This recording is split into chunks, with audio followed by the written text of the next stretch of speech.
Казалось бы, обычное видео запечатлело момент, который потряс весь мир. То, что эта девушка сделала с мощным быком, лишило всех дара речи. С тех пор эта удивительная сцена стала популярной, и вы должны увидеть ее, чтобы поверить в это. Эмили Карвер и ее отец Том прибыли ранним утром в самое сердце сельской Монтаны. В маленьком городке Вестридж царило оживление в связи с ежегодной ярмаркой быков. Вестриджская сельскохозяйственная ярмарка, которая традиционно отмечала конец лета и привлекала зрителей и участников со всех окрестных округов.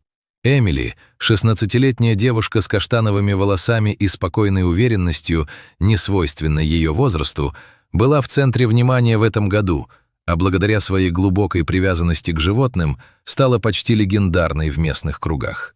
Отец и дочь прибыли в сопровождении своей скромной семейной коровы по кличке Герцогиня, запряженной в старый пикап «Форд». Когда они сидели в импровизированном загоне, взгляд Эмили привлек новый участник ярмарки – великолепный угольно-черный бык по кличке Чиф, известный своим неуправляемым нравом. Его владелец, Хэнк Майерс, изо всех сил старался удержать Чифа под контролем, когда они приблизились к арене. В порыве раздражения Хэнк громко заявил всем, кто был в пределах слышимости, что продаст Чифа любому, кто достаточно храбр, чтобы справиться с ним. Его слова, наполовину шутка, наполовину отчаяние, разнеслись по воздуху и достигли ушей Эмили. Не колеблясь ни секунды, она подошла к Хэнку со спокойным, но решительным выражением лица. «Мистер Майерс, я бы хотела попробовать», — сказала она ровным голосом, несмотря на ропот, который начал пробегать по толпе. Скептицизм стороннего наблюдателя был очевиден. В конце концов, Чиф отбивался от более опытных укротителей, чем Эмили. Хэнк усмехнулся этому предположению, пренебрежительно оглядев Эмили. Хрупкая фигура Эмили. «Это не игра, юная леди. Чиф не для школьниц».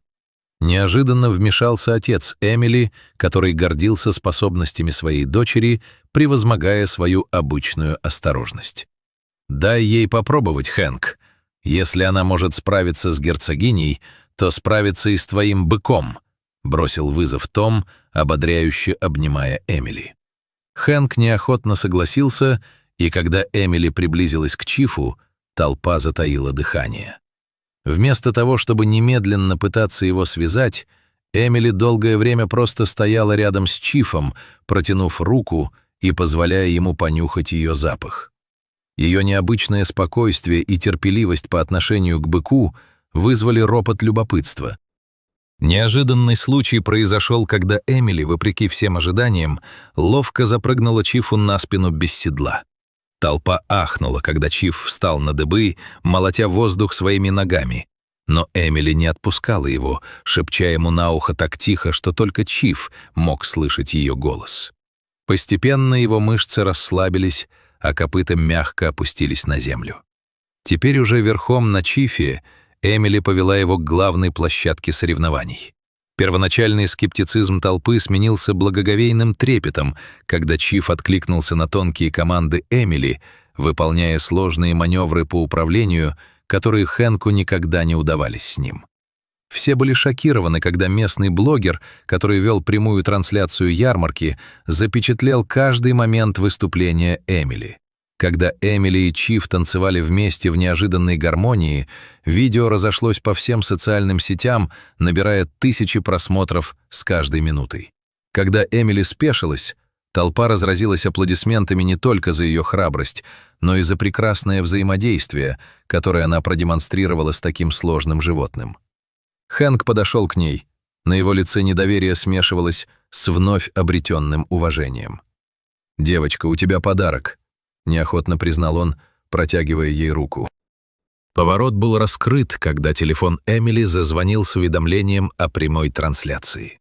Видео под названием «Молодая девушка укрощает дикого быка» уже стало популярным. Со всего мира посыпались комментарии, восхваляющие ее мастерство и храбрость. К тому времени, когда Эмили и ее отец вернулись домой, видео с ее укрощением Чифа собрало ошеломляющее количество просмотров. Первоначально комментарии были в основном положительными. В них ее превозносили как вундеркинда в дрессировке быков. История неожиданного успеха Эмили, казалось, стала сенсацией в одночасье, но общественное мнение непостоянно и вскоре изменилось. Рано утром следующего дня критический комментарий от известного специалиста по этике обращения с животными вызвал бурю похвал. Хотя талант девушки неоспорим, нельзя не усомниться в методах, использованных в столь кратком сеансе приручения.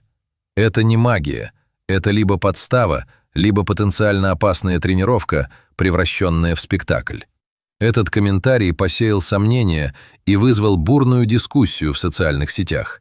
По мере того, как видео продолжало распространяться, крупные новостные агентства подхватили эту историю не только из-за зрелищности, но и для обсуждения этики вирусных видеороликов о дрессировке животных.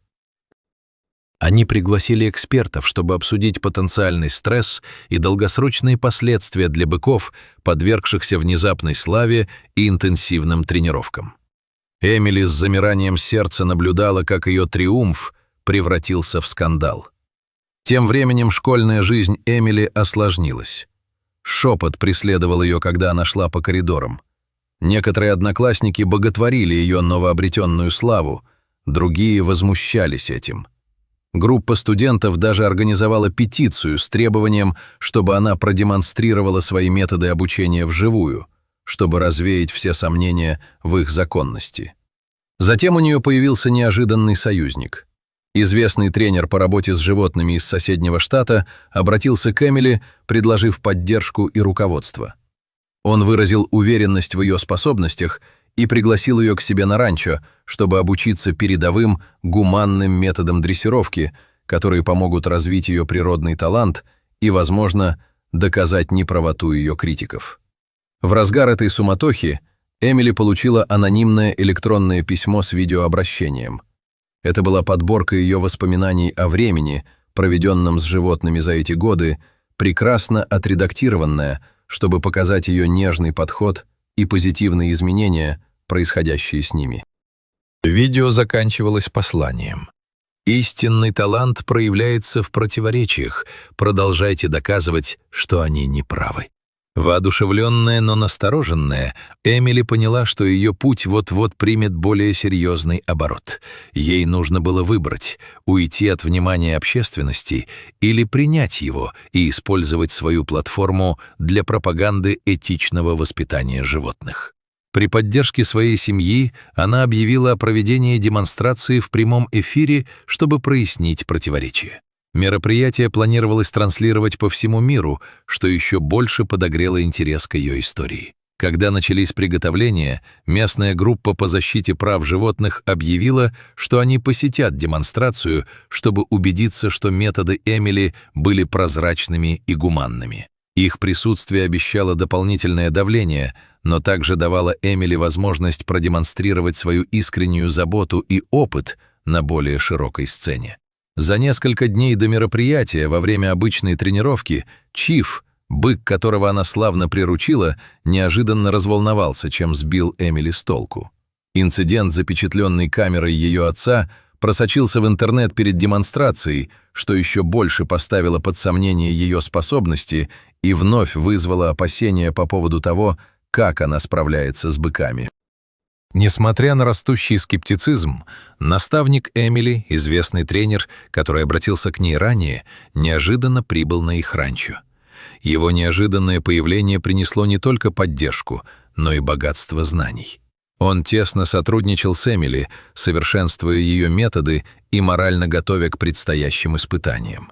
Его руководство изменило ход повествования, представив Эмили как преданного исследователя поведения животных, а не просто чудо-юдо с одним хитом. В день демонстрации, когда Эмили вышла на арену, местная новостная станция, изначально настроенная критически по отношению к ней, прислала команду для освещения мероприятия, предоставив платформу, которая могла либо оправдать ее, либо очернить еще больше, в зависимости от результата. Начав, Эмили шаг за шагом продемонстрировала свой подход, объясняя свои действия и ответы Чифа. Ее подробные объяснения и спокойное поведение постепенно распространились по толпе. Однако во время демонстрации он внезапно заколебался, по-видимому, отказываясь сотрудничать. Напряжение в зале резко возросло. Зрители перешептывались, а критики были готовы наброситься на нее. Быстро восстановив самообладание, Эмили скорректировала свою технику, используя другой набор приемов, который она не планировала демонстрировать.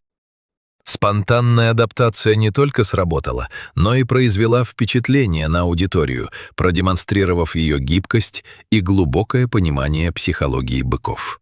По окончании демонстрации лидер группы по защите прав животных встала, взяла микрофон и публично извинилась перед Эмили. Она поблагодарила молодого тренера за уважение и заботу о животных, признав, что ее тщательная и продуманная презентация опровергла их первоначальные сомнения. После успешной демонстрации ее репутация пошла на поправку, и Эмили вновь обрела целеустремленность. Однако она понимала, что для того, чтобы по-настоящему заявить о себе, ей нужно было не просто восстановить свое имя. Она решила организовать серию семинаров по этической дрессировке быков, пригласив как скептиков, так и сторонников узнать о ее методах из первых рук. Неожиданный поворот произошел, когда уважаемый ученый-зоолог доктор Лайла Дженсен выразила заинтересованность в участии в семинарах. Доктор Дженсен ранее критически относилась к вирусным методам обучения, и ее поддержка могла бы придать значительный вес методам Эмили. Однако доктор Дженсен выдвинула условия. Она хотела провести независимые исследования долгосрочных последствий обучения Эмили, чтобы научно обосновать свой подход. Эмили согласилась, увидев в этом возможность применить свои методы в научных исследованиях. Семинары начались с энтузиазма самых разных участников, начиная от любителей животных и заканчивая профессиональными тренерами. Эмили умело обращалась с разными быками, демонстрируя свои нежные, но эффективные приемы, основанные на понимании уникального психологического профиля каждого животного. По ходу занятий бык, известный своим упрямством, который сопротивлялся предыдущим тренерам, положительно отреагировал на подход Эмили во время одного из занятий. Трансформация была глубокой и мгновенной, поразив зрителей и предоставив ощутимые доказательства эффективности ее метода. Тем временем продолжающееся исследование доктора Дженсен привело к неожиданному повороту событий. Предварительные результаты показали, что быки, обученные под руководством Эмили, демонстрировали более низкий уровень стресса и улучшали поведенческие показатели по сравнению с теми, кто был обучен по более традиционным методам. Это свидетельство стало весомым подтверждением работы Эмили, но доктор Дженсен предупредил, что для получения окончательных результатов необходимо больше данных. Узнав о выводах доктора Дженсен, крупная организация по защите животных обратилась к Эмили. Они предложили ей сотрудничество в продвижении гуманных методов дрессировки по всей стране. Это партнерство дало бы Эмили возможность влиять на более широкое сообщество любителей животных и выступать за перемены в национальном масштабе. Когда семинар подошел к концу, к Эмили подошел режиссер-документалист, который незаметно наблюдал за ходом семинара. Он предложил создать полнометражный документальный фильм о ее путешествии и влиянии ее философии обучения на мир животноводства. Ожидание выхода документального фильма придало истории Эмили новое звучание. Премьера фильма под названием «Шепчущие копыта» состоялась на престижном кинофестивале и привлекла внимание как представителей сельскохозяйственного сектора, так и более широких кругов индустрии развлечений. Эмили присутствовала на премьере. Ее нервы были на пределе из-за волнения, вызванного возможностью поделиться своим путешествием с мировой аудиторией. Во время сессии вопросов и ответов после премьеры известный тренер из Европы публично бросил вызов Эмили, поставив под сомнение масштабируемость ее методов для более крупных фермерских комплексов.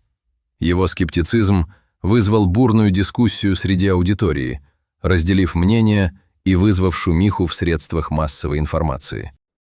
В ответ Эмили, проявив хладнокровие, пригласила скептика на публичную демонстрацию, запланированную на следующий месяц, предложив обучить нескольких быков из разных стран, чтобы доказать адаптивность и эффективность ее методов. Этот открытый вызов не только подтвердил ее уверенность, но и усилил интерес к ее методикам.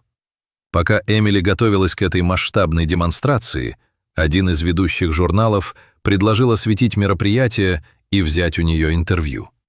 Выставка предоставила возможность охватить более широкую аудиторию, но это также означало, что ставки были выше, чем когда-либо. Эмили обнаружила, что у одного из быков, отобранных для демонстрации, в анамнезе были травмы и сильное беспокойство. Но ее команда упустила этот факт из виду. Столкнувшись с этой проблемой, Эмили увидела шанс по-настоящему продемонстрировать глубину своего понимания поведения животных. Она адаптировала свою программу, включив в нее методы, связанные с травмами, которые она разработала в сотрудничестве с психологами. Когда наступил день демонстрации, Эмили работала с беспокойным быком, и ее усилия были встречены молчанием зачарованной толпы. Трансформация животного, когда-то нервозного и недоверчивого, в спокойное и отзывчивое, была впечатляющей. Успешное вмешательство продемонстрировало потенциал ее методов для решения более глубоких поведенческих проблем, выходящих далеко за рамки базовой дрессировки. Сразу после демонстрации представитель Международной организации по защите животных обратился к Эмили с предложением профинансировать исследовательский институт, занимающийся изучением и преподаванием ее методов дрессировки. Эта возможность позволила бы ей расширить свое влияние и внести свой вклад в академическое понимание гуманной дрессировки животных. На фоне своей растущей известности Эмили изо всех сил старалась уравновесить свою общественную роль со своим личным стремлением к более простой жизни. После долгих размышлений она решила принять финансирование, но основала институт в своем родном городе, чтобы оставаться верной своим корням и продвигать свою миссию. По мере того, как влияние Эмили в мире росло, фундамент научно-исследовательского института стал краеугольным камнем этического воспитания животных. Открытие учреждения было запланировано на торжественную церемонию, на которой должны были собраться самые влиятельные умы в области ветеринарии и психологии животных. Однако по мере того, как шли приготовления, начали возникать непредвиденные проблемы, гарантирующие, что путешествие Эмили будет таким же динамичным, как и прежде.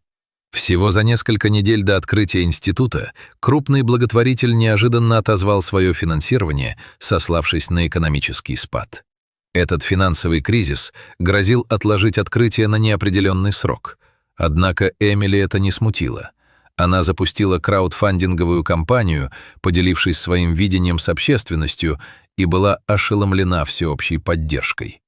Средства были быстро пополнены, что позволило не только покрыть дефицит, но и предоставить дополнительные ресурсы. Пока институт готовился к новому открытию, Эмили и ее команда завершили прорывное исследование, продемонстрировавшее значительные улучшения в методах реабилитации животных, подвергшихся жестокому обращению.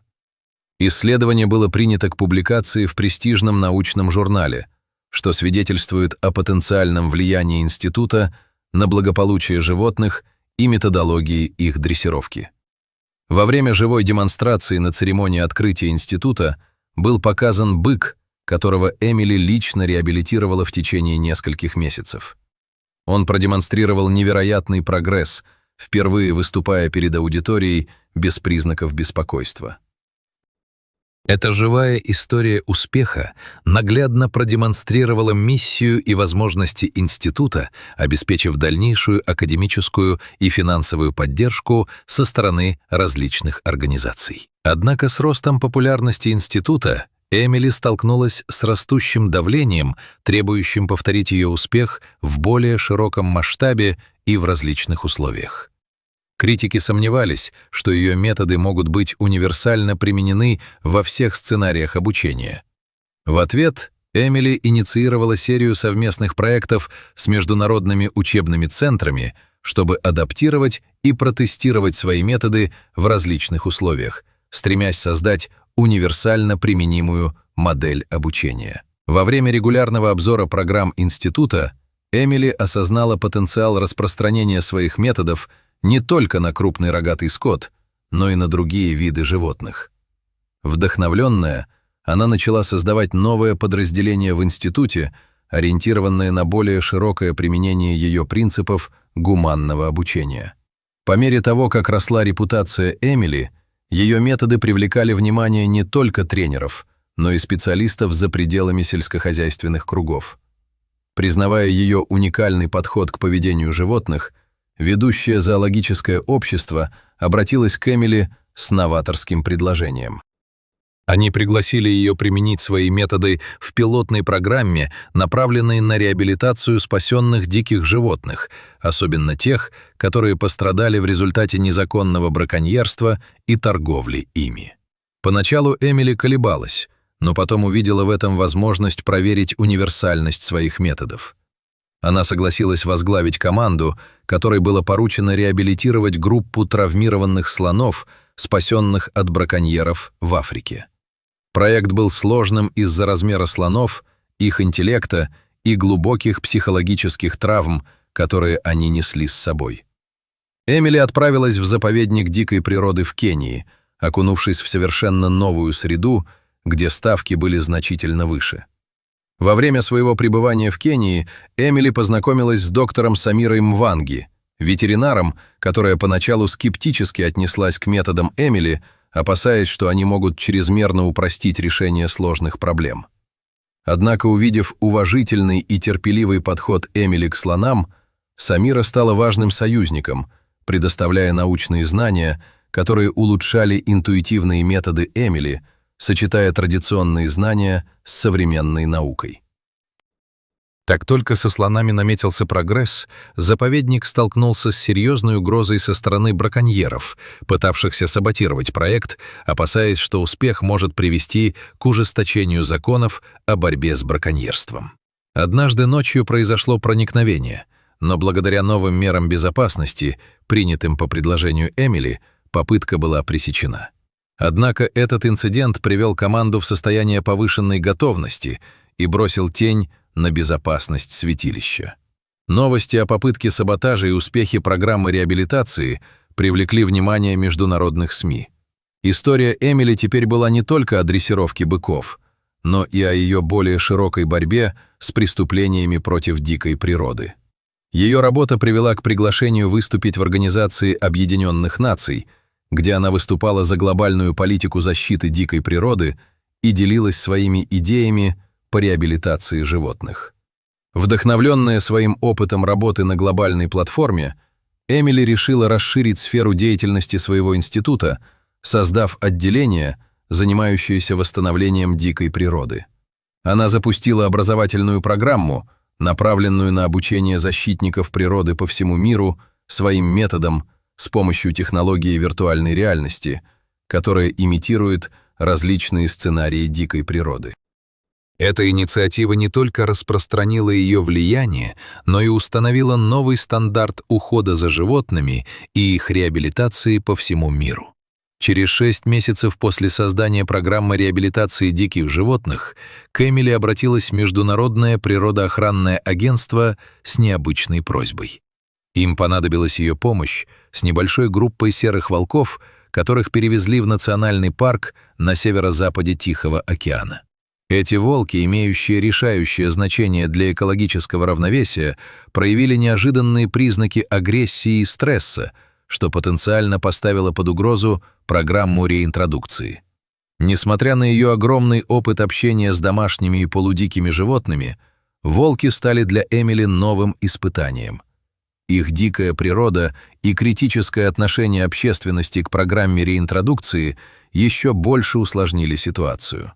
Движимая своей приверженностью делу защиты животных и восстановления экосистем, она согласилась взяться за эту задачу. По прибытии Эмили столкнулась с противодействием не со стороны защитников природы, а со стороны местных владельцев ранчо, обеспокоенных угрозой, которую эти волки могут представлять для домашнего скота.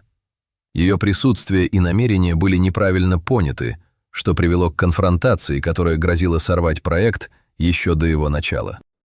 Эмили приходилось справляться с этими человеческими конфликтами, оставаясь при этом сосредоточенной на своих целях в отношении поведения животных.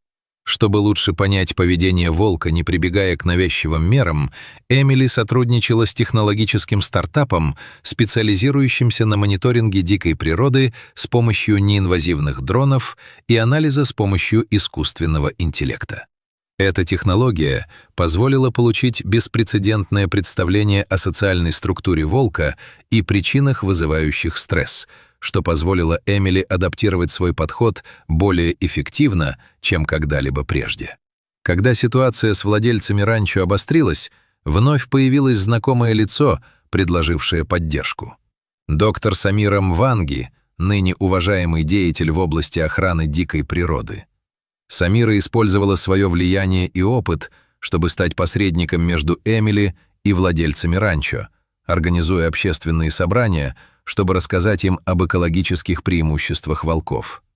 Ее участие помогло изменить общественное мнение, превратив бывших противников в осторожных сторонников.